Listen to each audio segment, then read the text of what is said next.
Hoy voy a intentar transmitiros un poco su visión y el porqué de su obra. Creo que es algo que me viene un poco grande, porque su obra es muy grande. No sé si algunos de aquí ya habéis tenido la ocasión de visitar la exposición en el Guggenheim de Hilma, que hoy primero también os hablaré un poco de su vida para ponerlo en contexto. Una de las cosas que más se reivindica es que fue la primera pintora de arte abstracto. Sus obras abstractas más antiguas son del 1906, y cuando la primera considerada obra abstracta es de 1916, de Vasily Kandinsky. Es decir, se adelanta en 10 años a su tiempo. Pero más allá de este debate, que sí, objetivamente ella fue la primera pintora abstracta, ¿no? Pero bueno, si nos ponemos a rascar, está por ahí Georgina Hatton en el 1890, en círculos espiritistas, es decir, a veces el tema de abstracto o figurativo no es tan sencillo como puede parecer, ¿no? Porque si nos fijamos en muchas tradiciones de diferentes culturas, encontramos símbolos geométricos, espirales celtas, quincunces de la América precolombina, etcétera, etcétera, que al fin y al cabo son abstractos, son formas geométricas que nos transmiten una idea, ¿no? Y para mí, el gran logro de Hilma no ha sido precisamente el que fuese la primera pintora abstracta. De hecho, ella se reiría de este adjetivo, creo. Sino creo que lo más importante es el legado y el mensaje que nos trae su obra ahora, en el siglo XXI, ¿no? Que de eso también hablaremos, ¿no? Porque ella murió en 1944, pero su obra es ahora que está siendo reconocida o está teniendo un impacto real en la sociedad. Bueno, Hilma nace bueno, tenéis ahí las fechas, hoy de fechas quizá la lío un poco, pero bueno, las tenéis, si no en la presentación, no me lancéis ningún zapato si me equivoco de un año o de otro. Pero Hilma, ella nace en Suecia, como veis siglo XIX, y vive hasta 1944, le tocó vivir periodos interesantes y movidos, ¿no? Todo el proceso de emancipación de la mujer, todo el proceso después y las dos grandes debacles de las dos guerras mundiales, con el ascenso de fanatismos, nazismo, etcétera, etcétera. Hilma, ella venía de una familia considerada noble. Su abuelo o bisabuelo había sido condecorado por sus aportaciones a la flota sueca, porque fue un gran cartógrafo, ¿no? Él lo que hizo fue cartografiar principalmente todo el mar Báltico. Veremos que esto, que se convierte un poco en una herencia familiar, ¿no? Los descendientes o herederos de Gustav af Klint se dedican a la marina también, ¿no? Se convierten en una estirpe de grandes marineros. Al fin y al cabo, lo que hizo su bisabuelo fue, de aquello que es invisible, aquello que está debajo de las aguas, hacerlo visible, ¿no? Eso también es la aspiración en el arte de Hilma. Nosotros, a través de los sentidos, la visión es el más potente que tenemos, ¿no? El que a veces también nos condiciona más, pero también nos da más información, pues podemos ver toda una serie de formas, cuerpos. Hilma se nutre de esa idea de que lo que percibimos por los sentidos es simplemente ilusión, es aparente, lo real está detrás de todo esto. Y ella con su arte lo que intenta plasmar es precisamente esas fuerzas, esas leyes, esas ideas que mueven todo el mundo que podemos percibir con los sentidos. Hilma era la segunda de 3 hermanas, aquí tenéis su padre y su madre, no me acuerdo de los nombres ahora mismo. La hermana, que es la más alta, Ida af Klint, que fue una gran activista por los derechos de la mujer en su época, y a Hilma con 18 años. Hilma por la época, ¿no? En esa época en Suecia la formación de las mujeres era educación primaria y poco más, ¿no? Pero sus padres sí que apostaron por la educación de sus hijas y no solo hizo formación superior, sino que después también estudió en el conservatorio, en la Academia Real de Bellas Artes, perdón, aunque también tocaba el piano, ¿no? Es decir, que Hilma recibió también una educación muy esmerada también en lo científico, ¿no? Porque su familia, al fin y al cabo, era marineros, científicos, ¿no? Y ella heredó gran parte de todo eso. Ya desde muy pequeña le interesaba mucho la naturaleza. Y en años posteriores, que está en el Museo del Guggenheim, tiene toda una obra, un libro entero que se llama Plantas y Lichens, donde ella ahí hace un estudio, primero, de la forma física, ¿no? de esas plantas o de esas formas de vida, por así decirlo, y después plasma, por así decir, la esencia o el alma en formas geométricas y colores de cada una de esas plantas. En la Real Academia de Bellas Artes, Hilma es de la segunda promoción de mujeres que consigue entrar, ¿no? Hasta ese momento las mujeres no podían tener acceso a estudios superiores y si bien se las permitía formarse en pintura, escultura, ¿no? en artes, digamos que el clima no era el más propicio, por así decirlo, ¿no? La mayoría de compañeros pues se reían de ellas, además había todo un movimiento en esa época justificando la inferioridad del sexo femenino, ¿no? Como tachándolas de incompletas, etcétera, etcétera. Pero bueno, a pesar de eso, Hilma, que era un poco cabezota, ¿no?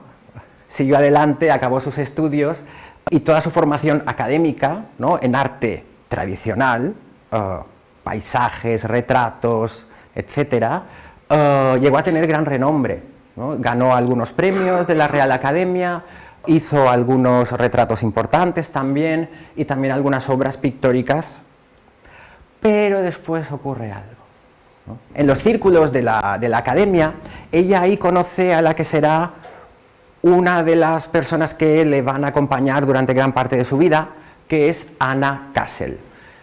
Anna Kassel no solo fue su compañera, sino que también fue su pareja durante muchos años.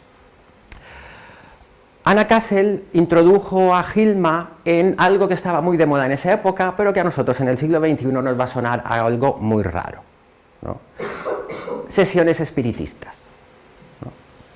Hilma empieza a frecuentar un círculo dirigido por Berta Valerius.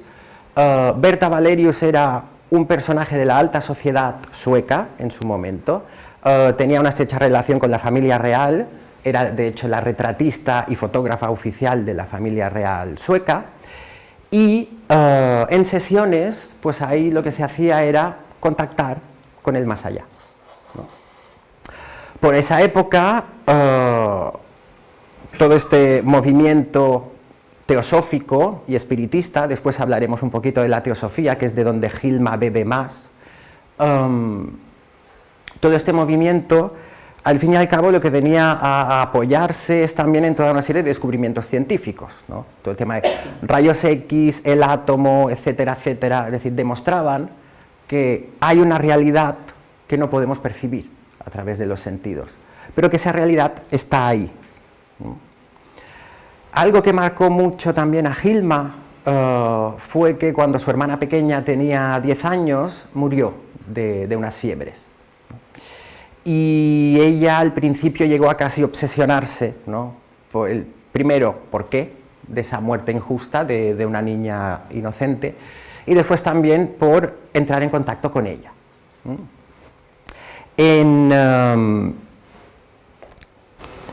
En este grupo, ¿no? con Berta Valerius, ella va haciendo diferentes amistades, es decir, era algo de la alta sociedad, al fin y al cabo.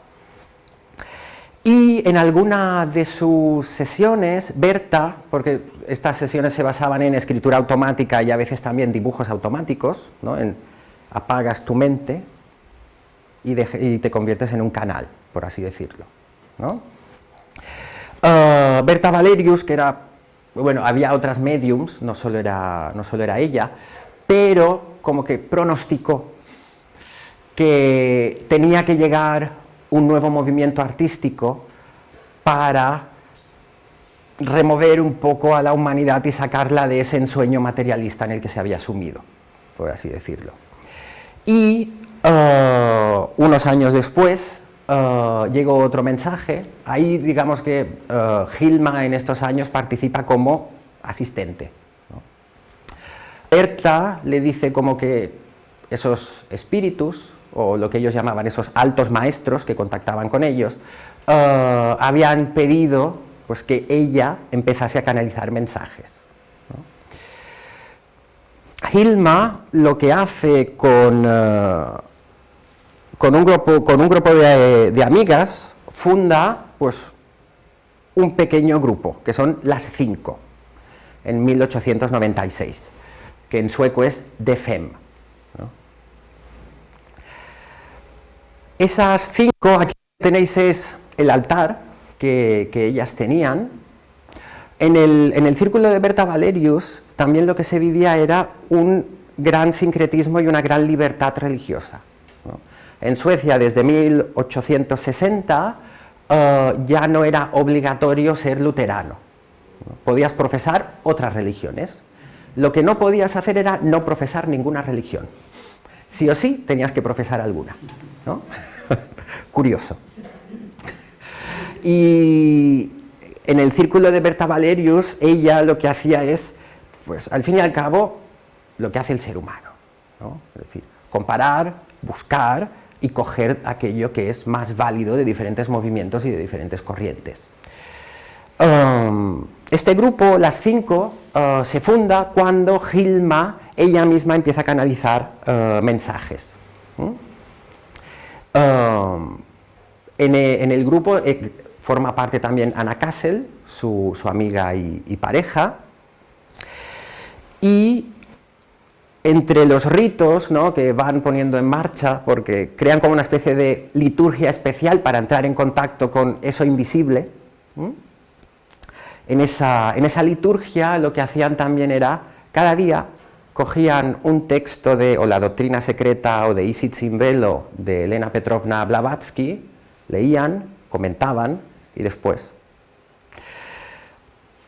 Son años para ella donde ella ya ha terminado sus estudios, la academia, como ella se ha graduado con honores, le deja un estudio compartido con otra artista en, por así decirlo, el barrio más top de Estocolmo, ¿no?, donde estaban ahí todos los artistas, pintores, escritores, donde se movía la cultura de la ciudad.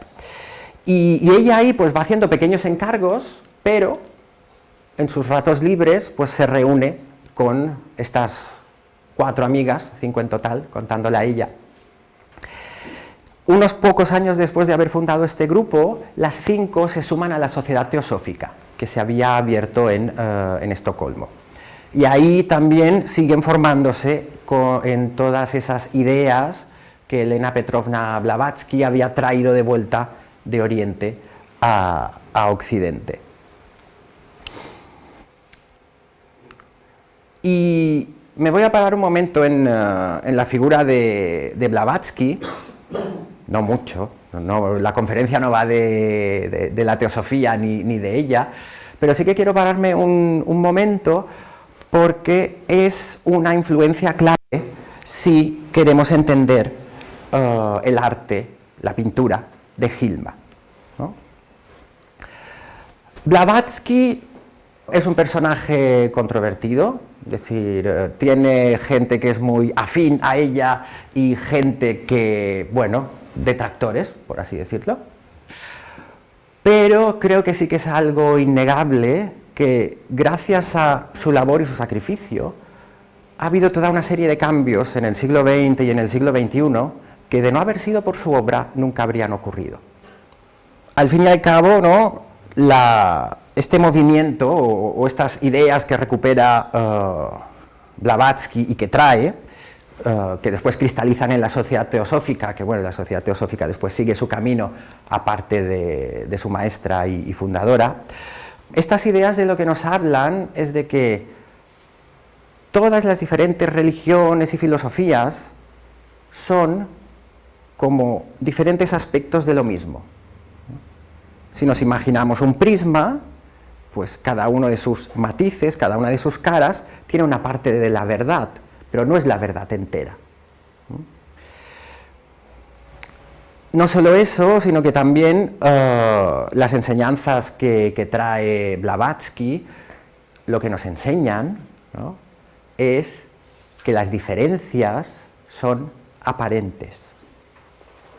Es decir, que sí, yo soy Jaume, que nació en Mallorca, ¿no?, por aquí tenemos a Marisa, etcétera, etcétera. Cada uno pues viene de un lugar, tiene su historia, tiene una parte, por así decir, única e irrepetible, pero en el fondo todos somos lo mismo. Y de Blavatsky pues tuvo detractores dentro de la Sociedad Teosófica misma, tuvo discípulos que la traicionaron, incluso se la llegó a acusar de que nunca había entrado en Tíbet y recuperado ciertos textos, pero ¿no?, estas cosas de la historia que a veces se pasa por alto. En el centenario de la publicación de su libro La voz del silencio, ¿no?, se publicó una edición especial, y esa edición especial, el prólogo, lo escribió el actual Dalai Lama. Y en el prólogo el Dalai Lama lo que explica es que efectivamente esos textos eran del monasterio de Tíbet, y que si Blavatsky había traducido, tenido acceso a esos textos, era porque había entrado en Tíbet, blanco y en botella, ¿no? Solo para haceros un breve resumen, es decir, de la teosófica y las ideas, porque al fin y al cabo son las ideas las que mueven la historia, ¿no? Esas ideas que recupera Blavatsky desencadenan en el siglo XX pues todo el movimiento de liberación de la mujer. Veremos que va a ser muy importante en el caso de Hilma, por ejemplo, este hecho de, sí, he nacido en un cuerpo de mujer, pero soy un ser humano, tengo un espíritu, ¿no? No es cuestión de calidad, es cuestión de dignidad humana.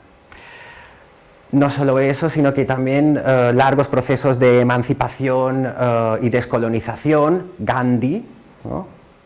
Gandhi reencontró su tradición hindú gracias a Blavatsky, ¿no?, que Blavatsky se lo encontró por ahí, por Londres, y le vino a decir: ¿qué haces aquí en Londres? Toma el Bhagavad Gita y entra en contacto con tu tradición, que es mucho más importante que lo que puedas aprender aquí, ¿no? Y también tenemos en el mundo de las artes, es decir, todos los movimientos artísticos del siglo XX surgen de ella, ¿no? El movimiento abstracto, ¿no?, todo este nuevo arte, nace al fin y al cabo de eso, de ir más allá de las formas que percibimos a través de los sentidos, intentar plasmar las esencias en el arte. Y para poneros ejemplos más tal, ¿no?, pues leyó La doctrina secreta y era un libro muy importante para él. Oscar Wilde, su mujer era del círculo de Blavatsky, y Oscar Wilde y Blavatsky pues a menudo fumaban, ¿no?, cuando acababan las reuniones. Y también, por ejemplo, Star Wars, ¿no?, que ha marcado una generación. Al fin y al cabo, George Lucas se inspira en textos de Blavatsky para toda su historia, ¿no? Es decir, que nos guste o no, controvertida o no, Blavatsky ha cambiado el siglo XX, ¿no? Y quería hacer este pequeño inciso y homenaje, ¿no?, a Blavatsky, porque va a ser importante en la obra de Hilma. Siguiendo en el grupo volvemos otra vez a Suecia, ¿no?, dejamos esa regresión, y este grupo de las 5, ¿no?, con Hilma a la cabeza, pues van canalizando diferentes mensajes, dibujos, etcétera, etcétera, cosas que no terminan de comprender, ni siquiera ellas, y principalmente reciben mensaje de 3, 4 altos maestros, que ellas llaman, ¿no?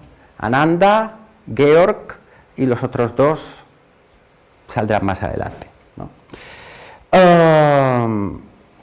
Sea como sea, lo que le piden a Hilma, ¿no?, le hacen un encargo, ¿no?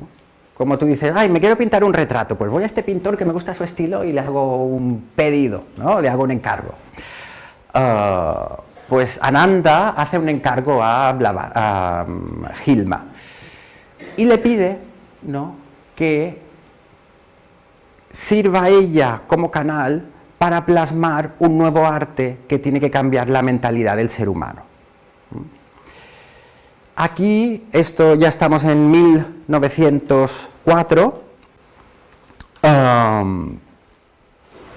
1906, y las 5 empiezan a pintar. Y ahí es donde aparecen los primeros cuadros, ¿no? Está la serie del Caos Primigenio, después está la serie Eros, después veréis algunas imágenes, ¿no? Pero lo he puesto todo al final para primero centrarme en la historia de la vida. Pero llega un momento en que es tanto el trabajo que exige, ¿no?, este encargo, que finalmente se queda prácticamente Hilma sola. Pero ella decide seguir. Las obras que Hilma pinta en este periodo reciben el nombre de las pinturas para el templo. Son un conjunto, ¿está aquí o está aquí? Vale, sí, está aquí, ¿no? Es un conjunto de 193 pinturas abstractas, pero bueno, abstractas y no, porque están cargadas de símbolos. Y también hay formas naturales, hay también personajes, no solo es un único estilo meramente abstracto, ¿no? Estas 193 pinturas, que las pinta en más o menos un periodo de 10 años, con un descanso de 4, porque su madre quedó ciega y tuvo que cuidar de ella. Estas obras, ella las pinta en estado de trance, ¿no? Ella simplemente pone su servicio y sus habilidades al servicio de los altos maestros y pinta. Imaginaos, ahora vemos esto, ¿no?, estas obras, y uno puede decir, bueno, sí, qué bonitas, color, ¿no? Estamos acostumbrados ya a ver estas o cosas así. Bueno, no sé, el arte de Hilma es bastante peculiar, ¿eh? No sé si estamos acostumbrados a ver cosas así. Pero imaginaos 1906, donde la misma Hilma lo único que había pintado hasta ese momento eran paisajes, elementos naturales, retratos, figuras humanas, y cuando por sorpresa esto sale de sus manos.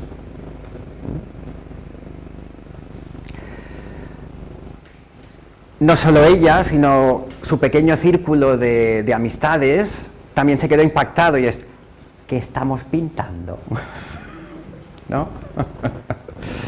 Estos de aquí, después hablaremos más, estos son los the 10 largest, los 10 más grandes, sería la traducción. Son unas obras espectaculares que hacen como 3 metros de alto por 2 de ancho, enormes.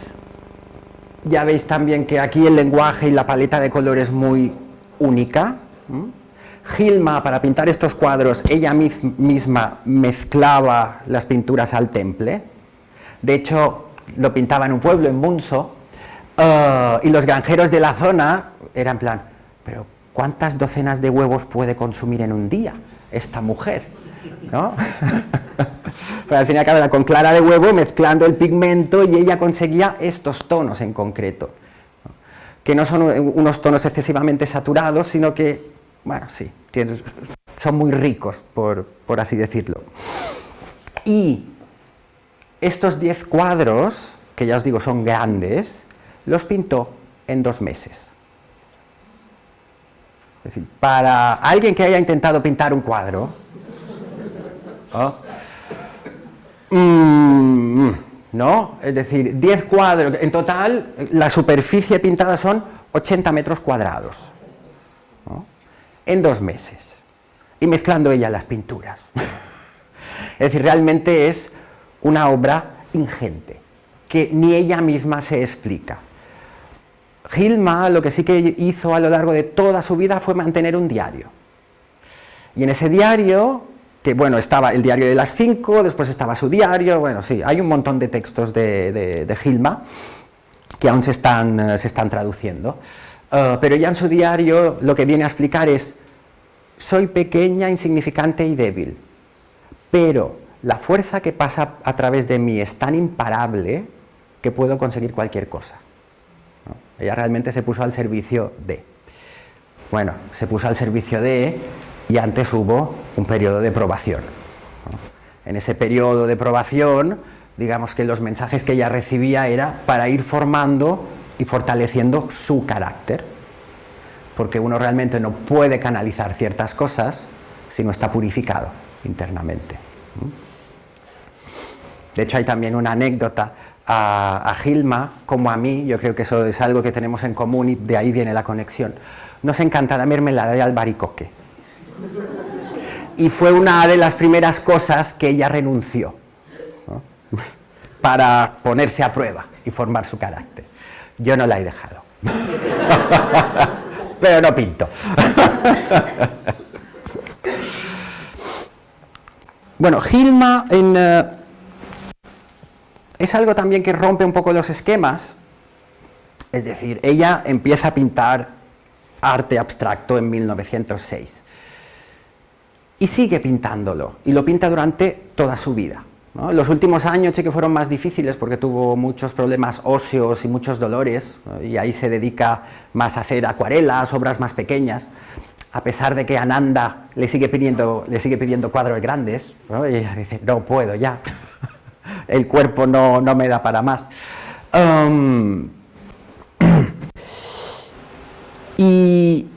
Pero Hilma tenía muy claro que lo importante de su obra no era ni ella, la misma Hilma, ni la obra, sino el mensaje que era necesario que llegase, ¿no?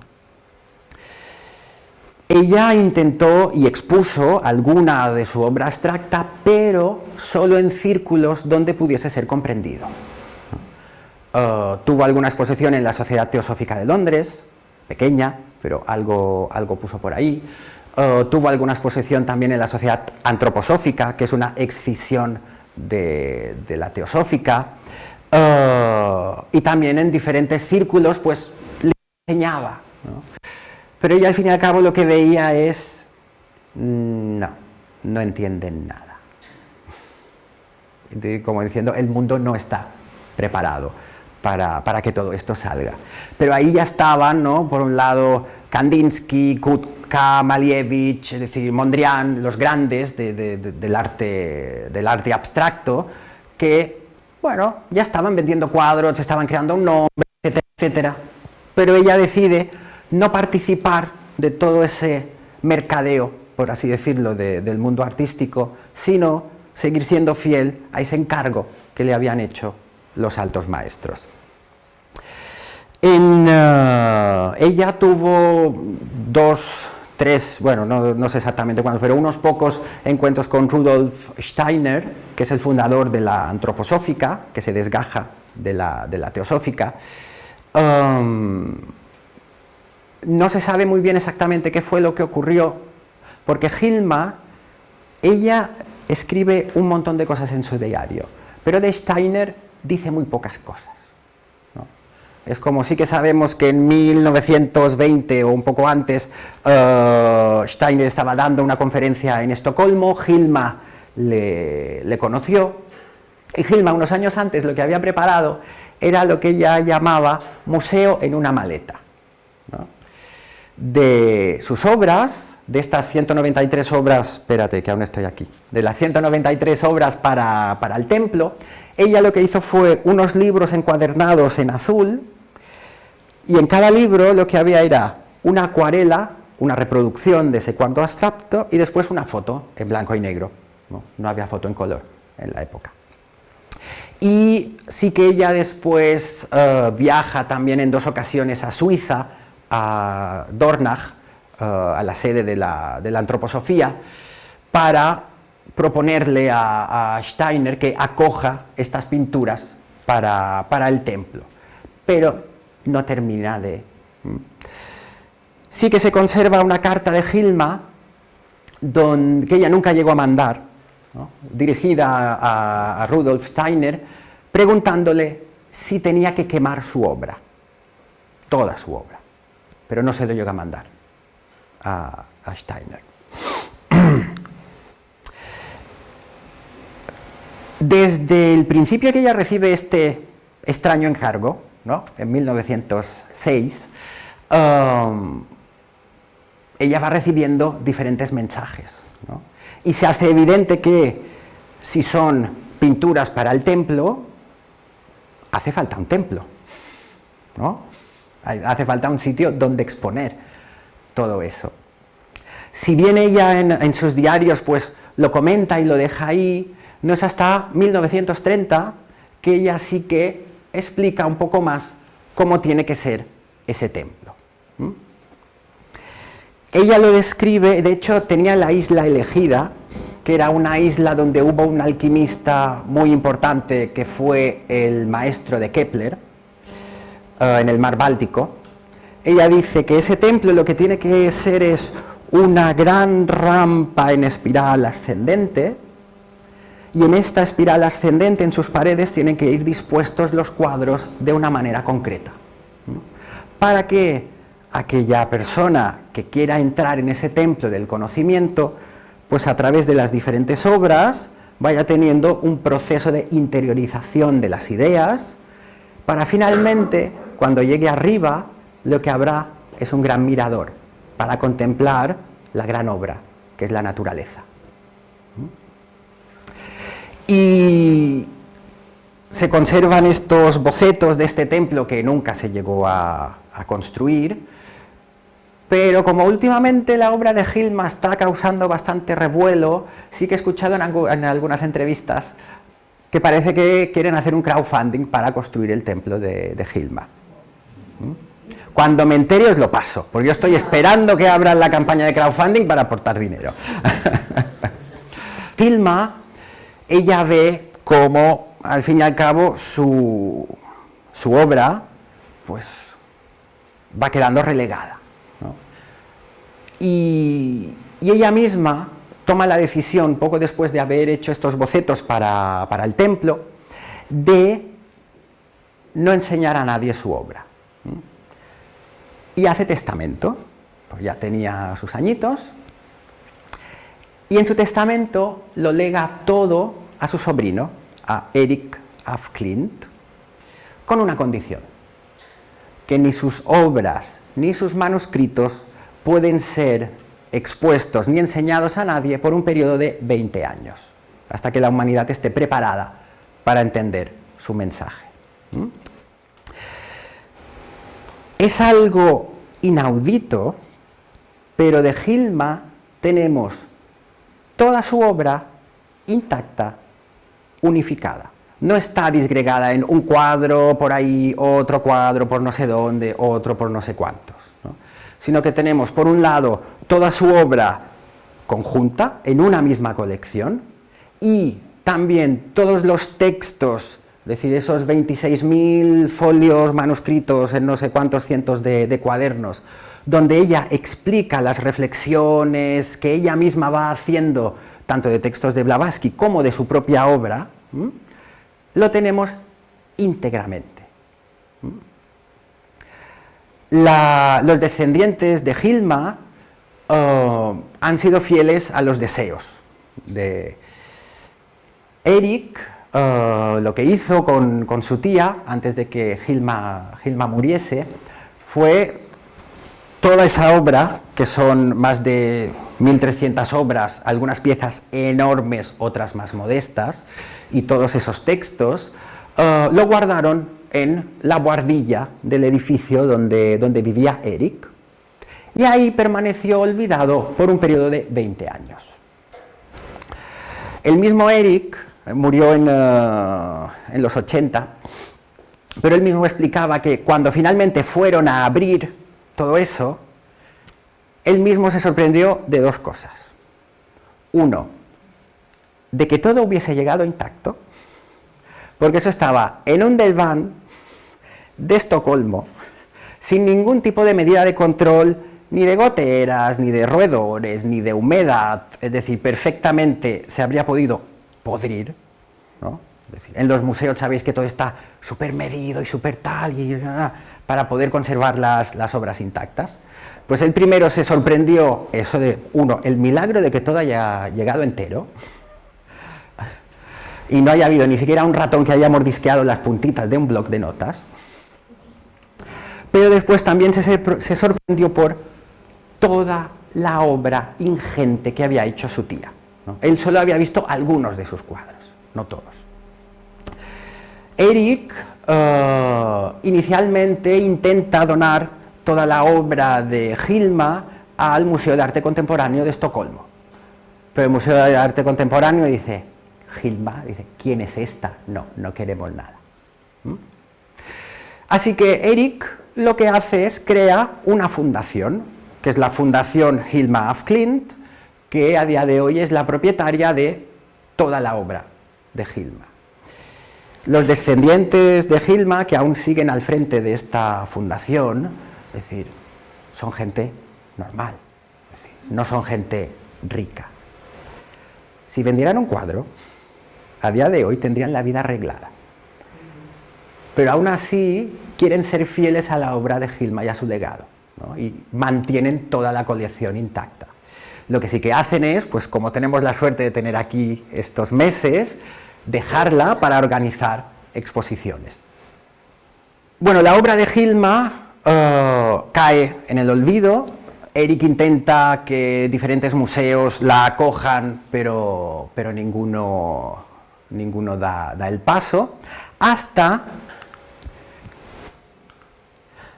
en 1986, es decir, ella muere en el 44 en un accidente de tranvía, ya tenía sus años, pero no es hasta el 86 que realmente hay una primera exposición más o menos importante de Hilma, en Los Ángeles. Y ahí lo que se hizo fue una retrospectiva de arte contemporáneo, arte abstracto, pero que fuese de raíz espiritual, ¿no? Que al fin y al cabo todo el arte contemporáneo abstracto de sus inicios tiene una finalidad espiritual.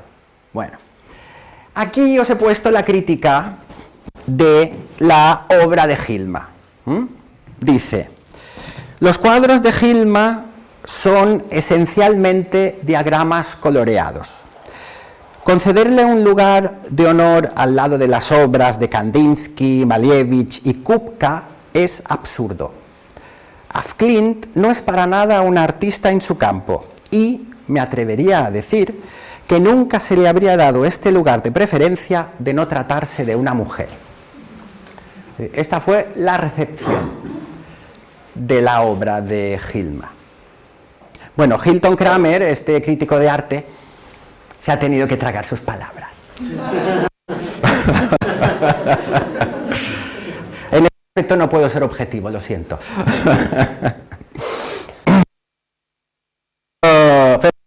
Pues otro jarrazo de agua fría para los descendientes de Hilma, de decir, bueno, lo hemos intentado, no ha ido bien. Pero por esas cosas de las extrañas coincidencias del destino. Ay, calla, que estoy cambiando en el iPad y no estoy cambiando ahí. La neurona, que a veces... En 2018, la obra de Hilma se expone en el Guggenheim de Nueva York. Y es un rotundo éxito. Es la exposición que más visitas ha tenido nunca en el Guggenheim de Nueva York. Más de 600.000 visitas. Y no solo eso, sino que también el catálogo de la exposición es el más vendido de la historia del Guggenheim de Nueva York. Y aquí hay de estas bellas coincidencias, ¿no? Por un lado tenemos la rama del crítico de decir, bueno, estos son 4 dibujos que hizo una mujer aburrida en su tiempo libre. Y por otro lado tenemos el Guggenheim que sí que apostó por Hilma. En arte contemporáneo, el Museum of Modern Art, el MoMA de Nueva York, es como por así decir el papado del arte contemporáneo, ¿no? Lo que dice el MoMA va a misa. Y el MoMA se negaba a aceptar la obra de Af Klint como arte. Pero bueno, el Guggenheim hace un poco la 314 y expone su obra. Es interesante porque el museo Guggenheim, un sueño de una pintora también abstracta, de Hilla von Ribey, que ella trabajó para Salomon Guggenheim, ¿no? de los magnates, que le hizo un retrato, y Hilla lo que le propuso a Salomon es: tenemos que construir un templo para el nuevo arte, que sirva para que el ser humano pueda elevar su espíritu. Y Salomon, como tenía los medios económicos, pues se puso en marcha. Y el arquitecto del Guggenheim de Nueva York, Frank Lloyd Wright, cuando les presentó el primer boceto, ¿a que no sabéis cómo era? Era una gran espiral ascendente donde se tenían que ir exponiendo todos los cuadros. Justo cuando se diseñaba el Guggenheim de Nueva York, era cuando Gilma estaba haciendo sus bocetos para su propio templo, ¿no? De estas sincronicidades de la vida. Y es desde el 2018, con esta exposición, que sí que la obra de Gilma está siendo una auténtica revolución en el mundo del arte. Hay dos grandes mujeres que han estudiado la obra, que yo me he basado en sus textos y en sus investigaciones, ¿no? Que por un lado son Tracy Bashkov, que si no voy mal es la comisaria de la exposición de aquí del Guggenheim, que también fue la que organizó la del 2018 en Nueva York, y por otro lado Julia Voss, que Julia Voss, para poder entender los textos de Gilma, ella es alemana, aprendió sueco, ¿no? Y está allí modo rata de biblioteca traduciendo sus textos, zambulléndose, ¿no? en el mundo de Gilma, y ha escrito una biografía que es una auténtica joya. Creo que aún no se ha traducido al castellano, pero sí que está en inglés y en alemán, ¿no? Si tenéis la posibilidad, yo os la recomiendo. Algo interesante, ¿no?, también de la obra de Gilma, bueno, hay muchas cosas interesantes de la obra de Gilma, ¿no? Pero, por un lado, está el sacrificio del propio ego del artista. Porque, a ver, no nos engañemos, un artista, ¿qué es lo que quiere? Focos, flashes, reconocimiento, ¿no? Transmitir su arte, pero hoy en día, bueno, ¿no? Sí, hay artistas en mayúsculas, pero también hay mucho marketing por ahí detrás, ¿no? Gilma, al fin y al cabo, lo que hace es renuncia a su propio nombre, por así decir, en pos de un bien posterior, ¿no? Un bien para la humanidad, pero que en ese momento, si su obra si ella hubiese presionado, habría seguramente o bien se habría caído definitivamente en el olvido o se habría disgregado toda la colección, ¿no? Por un lado, hace esta última renuncia del artista a su propio ego. Y no solo eso, sino que Gilma también lo que consigue es, con el simple hecho de no haber vendido nunca un cuadro de su colección abstracta, se está cargando el mercado contemporáneo del arte. A ver, no hay un montón de ejemplos, es decir, hoy en día hay grandes artistas, pero también hay mucho mamarracho, y me sabe mal decirlo así, ¿no? Pero la obra de Gilma lo que os viene a decir es arte contemporáneo, arte con mensaje, arte profundo, pero no se compra ni se vende, no entra en este mercadeo.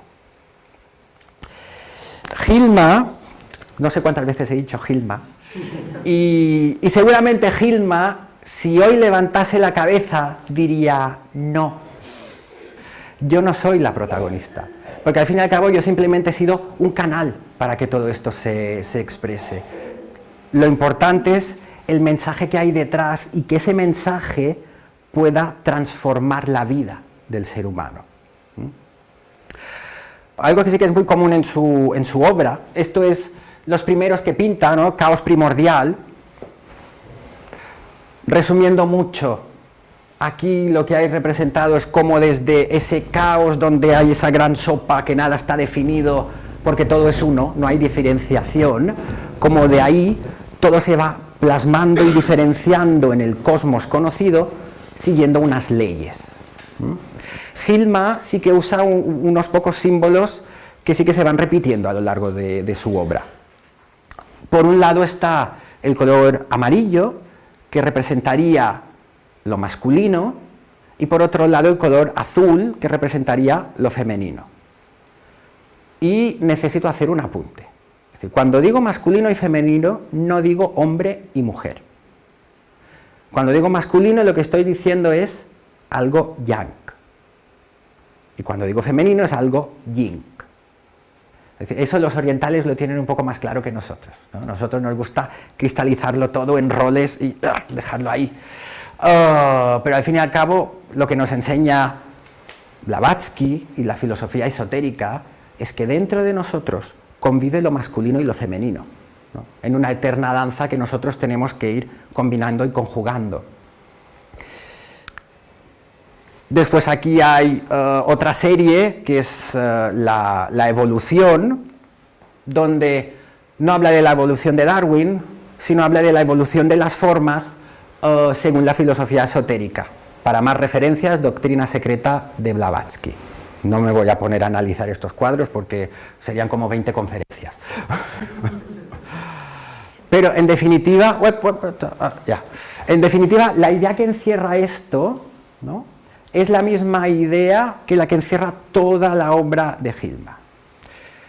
La forma responde a una necesidad.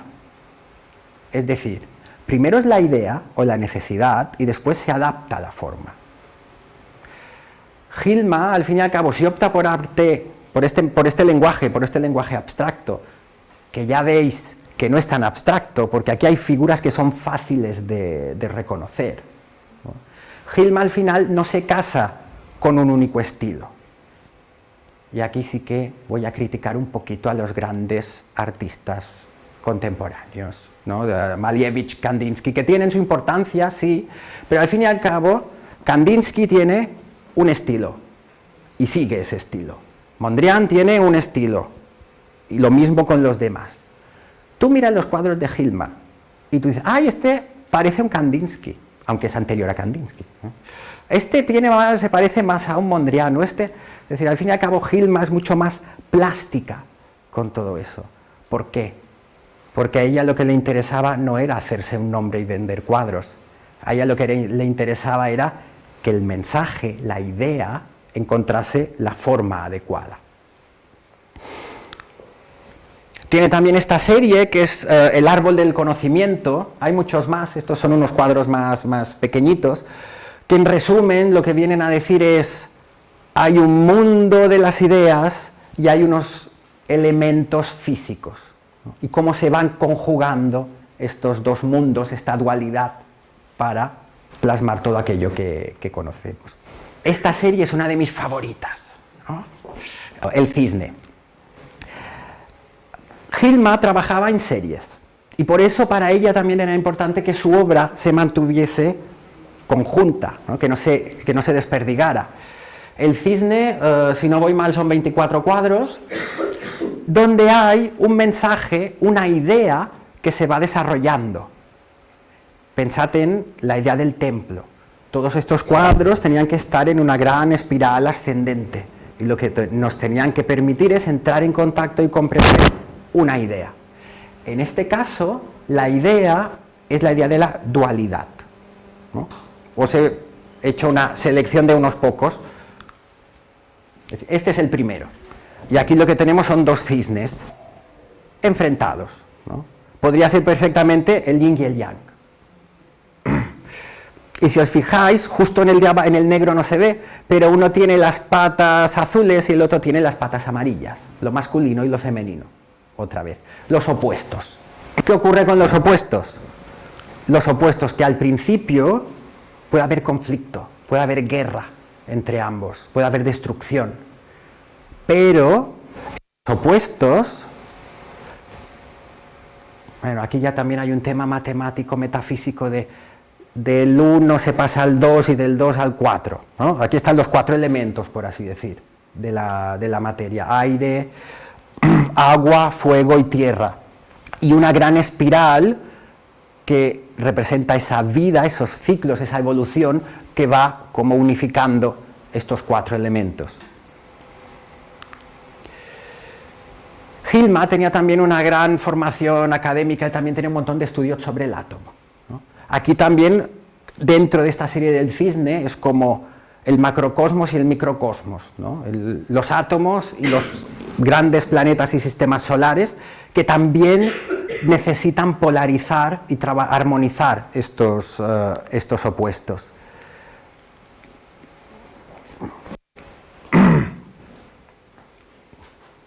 ¿No?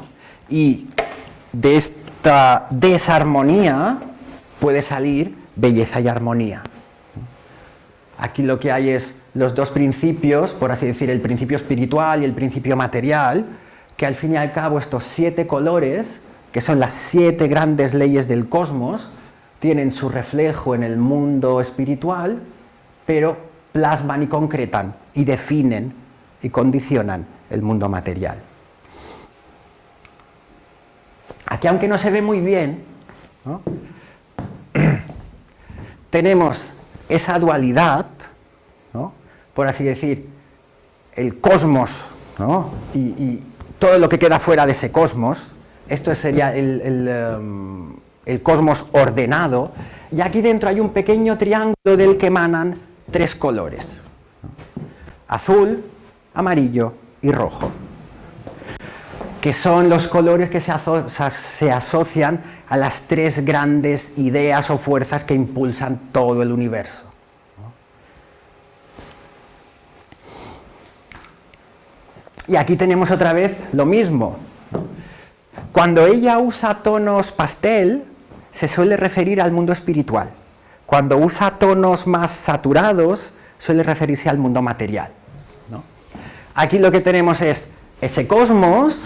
En ese cosmos hay una dualidad, pero esa dualidad necesita de 3 grandes fuerzas que, resumiendo, serían la voluntad de ser y de plasmarse, el amor y la inteligencia, para que ese cosmos se pueda mantener. Y aquí tendríais pues el reflejo de esa misma idea en el mundo manifestado, con los colores vivos. Y en el centro, si os fijáis, hay un pequeño triángulo donde se invierte el rojo y el negro. Es decir, en lo más material hay espíritu, en lo más espiritual hay materia.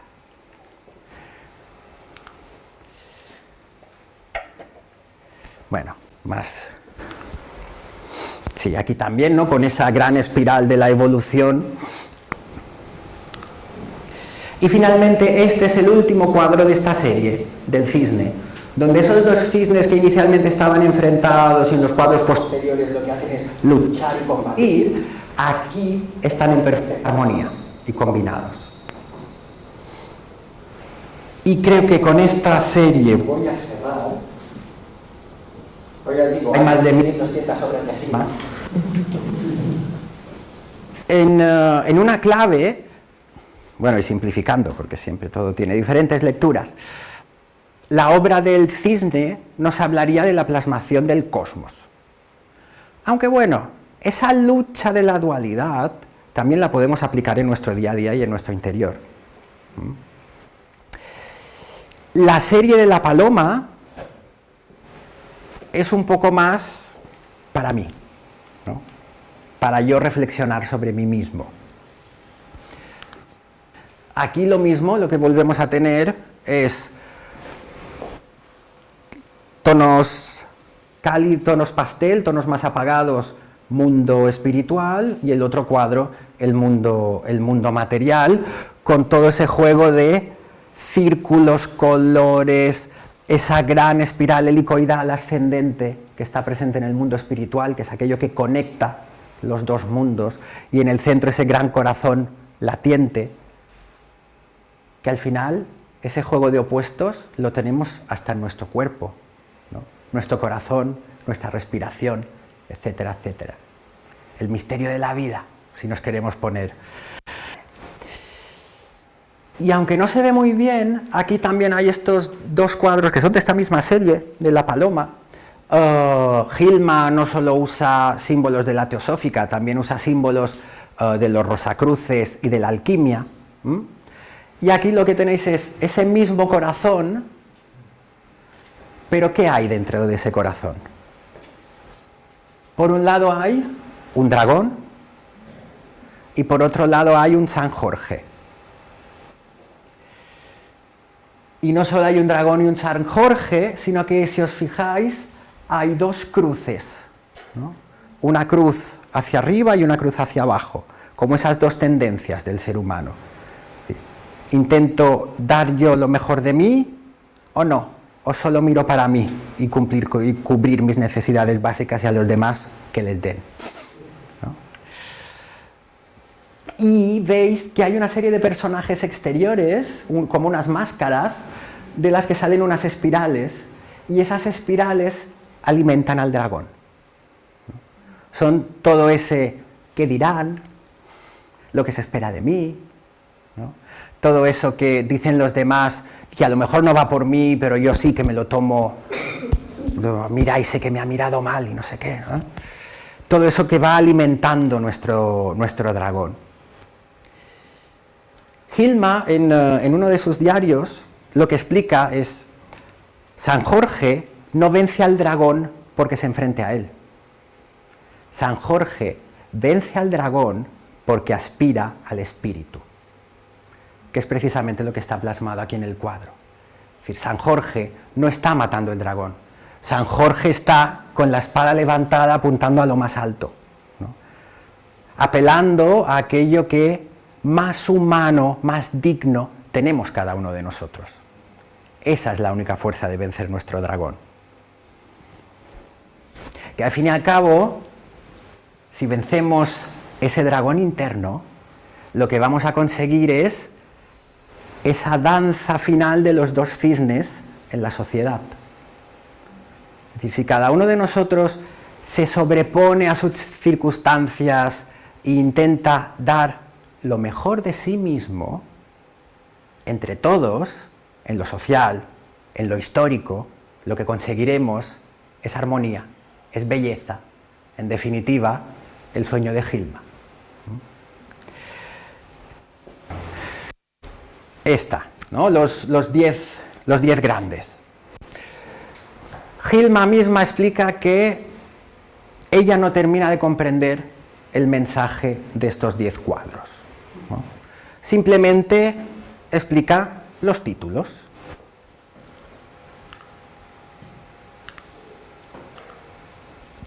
Tenemos los dos primeros, que representarían la niñez,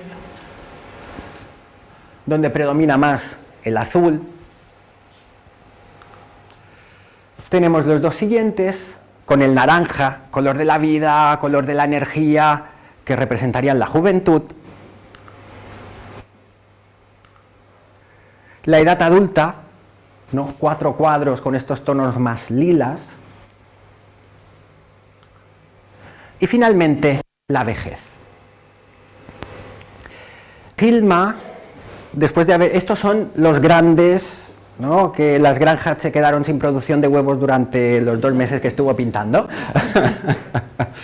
Ella misma recoge que Ananda, ¿no? Este alto maestro que le mandó el encargo, le explica textualmente, y ella escribe con escritura automática, dice: si alguna vez alguien llega a comprender el significado profundo de estos 10 cuadros, caerá de rodillas y su vida no volverá a ser la misma. Yo recuerdo cuando tuve la suerte con Tincho, ¿no? Por estas circunstancias del destino, que fue un regalo que la vida nos puso ahí, pude ver la obra de Gilma en Londres. Cuando la gente entraba en la sala donde estaban los 10 grandes, realmente lo que se sentía era la fuerza de un templo. Ahí no había ni gente gritando, ni chillando, ni tal, lo que había era silencio y contemplación. Creo que el arte de Gilma, ¿no?, ha venido a cambiar el siglo XXI. Pero el siglo XXI no se va a cambiar solo contemplando belleza. Yo lo que os animo es que vayáis a ver la exposición, la disfrutéis, recordad que son pinturas para el templo con un alto mensaje y miradlas con esos ojos. Y aquello que podáis captar de la obra de Gilma, intentad vivirlo, porque eso es lo que realmente hará que el mensaje y el sacrificio de Gilma cambie el mundo. Solo con reflexiones y debates que están bien, no mejoramos nuestro entorno, no nos mejoramos a nosotros mismos. Tenemos que ser como ese San Jorge, ¿no?, combatir contra nuestras sombras aspirando a lo más elevado que tenemos, para también ofrecer eso más elevado a nuestra comunidad, a nuestro entorno. Así que, por Gilma, gracias por esta noche.